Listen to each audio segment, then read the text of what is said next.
What's up everybody, it's Sean here and I'm super excited to give you guys my review of the Nina Chanel Abney collaboration with Jordan Brand on this women's Air Jordan 3 Retro SP in the Bicoastal colorway. This is one of the most highly anticipated sneakers of 2024. Releasing today, June 20th, this pair retailed for a price of $225 US or $290 here in Canada. And this marks the second official collaboration between artist Nina Chanel Abney with Jordan Brand, following up her two-pair Air Jordan 2 collaboration. So the official colorway for this shoe is Bicoastal, Malachite, Fossil, and Black. And this is a very unique and very distinct spin on the classic Air Jordan 3 silhouette. There's a lot of small changes that they've adopted on this pair, which I'll break down throughout this review. First things first though, here's a quick look at the packaging. So this comes in an orange-based cardboard box. We have the stylized 23 and Jumpman branding on the very top, which you'll see again later on the shoe itself. And here's a look at the sides of the box as well. And if you thought the box was loud, inside we have the special paper as well, which is done in a mix of green and orange. So as far as the shoe goes, diving right into the details, the majority of the upper is crafted using a green colored canvas. So this canvas has a bit of a worn in, a bit of a dull appearance to it, and we have another layer of canvas overlaid on top, covering the front half of the sneaker. Surrounding the front toe cap, instead of your traditional elephant print, here we have this fuzzy suede instead, which is done in a bit of a brighter green shade. And then for the bottom two eyelets, it's covered in a circular TPU layer in cream. Next to this, we have another layer of suede, and then the middle three eyelets are crafted using a cream colored TPU, and then the same thing with the top two eyelets as well. Underneath this, we have more of that worn in, aged looking canvas, and then covering the top portion of the ankle collar area, we have more of that bright green colored suede, and this covers the bottom of the heel as well, instead of your traditional elephant print. For the heel tab, instead of your traditional hard or stiff TPU heel tab, here we have a synthetic cream colored leather instead, and this is actually stitched entirely onto the back of the shoe, unlike your traditional Jordan 3s, where the top can be flipped backwards. We have the stylized Nike Air branding, which kind of has a bit of a chenille finish to it, and we have a small orange tab hanging off the lateral side with this black colored Jumpman logo. For the laces, this pair comes with two different lace options. The standard lace that they come with is a natural raw looking rope style lace, but they also come with an orange colored rope lace as well if you want to give the shoe a lot more pop. Hanging off the shoe, it also comes with a thin hang tag as well, which is white on one side and orange on the other. Underneath this, we have a canvas tongue, which is done in that same green colored finish. And then on the top of the tongue, we have that stylized Jumpman logo, which according to official descriptions, is actually the first time that Jordan Brand has allowed the Jumpman logo to be tweaked or altered, so it has more of a simplistic and boxy look to it. The outer edges of the tongue are exposed, revealing this foam layer within. And then on the back side of the tongue, this is covered in leather, and we have this hit of orange leather with Air Jordan branding on the left foot and Nina branding on the right foot. Same thing for the interior of the shoe. This is covered in a layer of genuine leather, at least from what my untrained, unprofessional eye can see, which gives the shoe more of a premium and elevated feel. And then for the insoles, so these come with a polyurethane foam insole. It has an orange and white checkerboard finish to it, along with a circular Jumpman branding on the heel. So the upper of these Jordan 3s sits atop this full-length polyurethane foam midsole, which is painted in this fossil or cream color.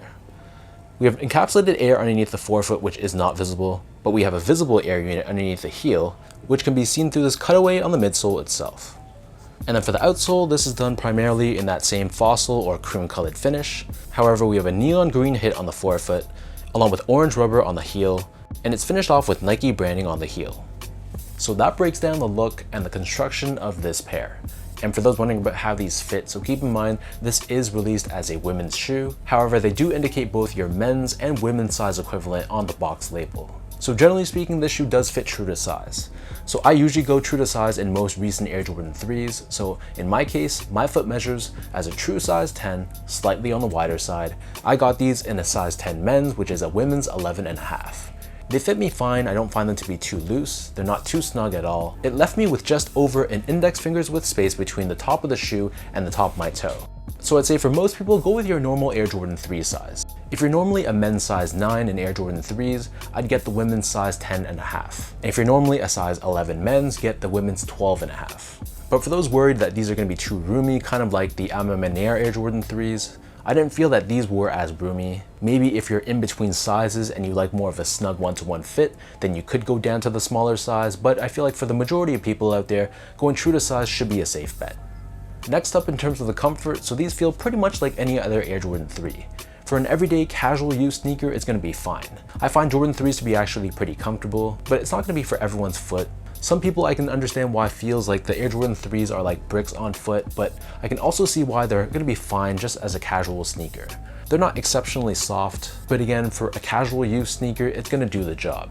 I did notice though that the upper of the shoe felt a little bit more crunchy, a little bit more stiff compared to a traditional leather-based Air Jordan 3, so keep that in mind, but didn't really change the comfort of the shoe all too much. Last but not least, in terms of the quality and the craftsmanship on this pair, so first off, material quality, I thought it was solid.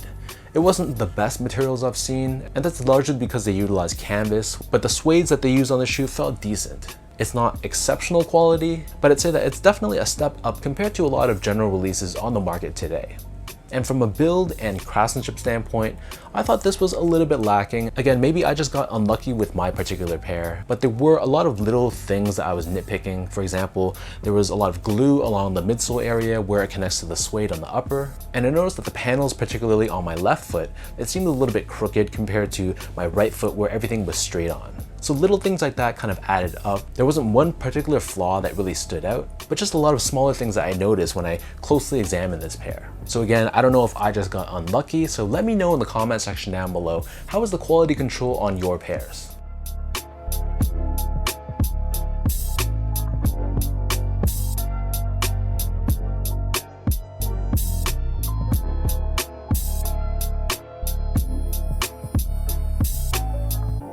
So with all of that out of the way now, let me toss these on feet, I'll lace them up for you, and I'll show you guys how these look.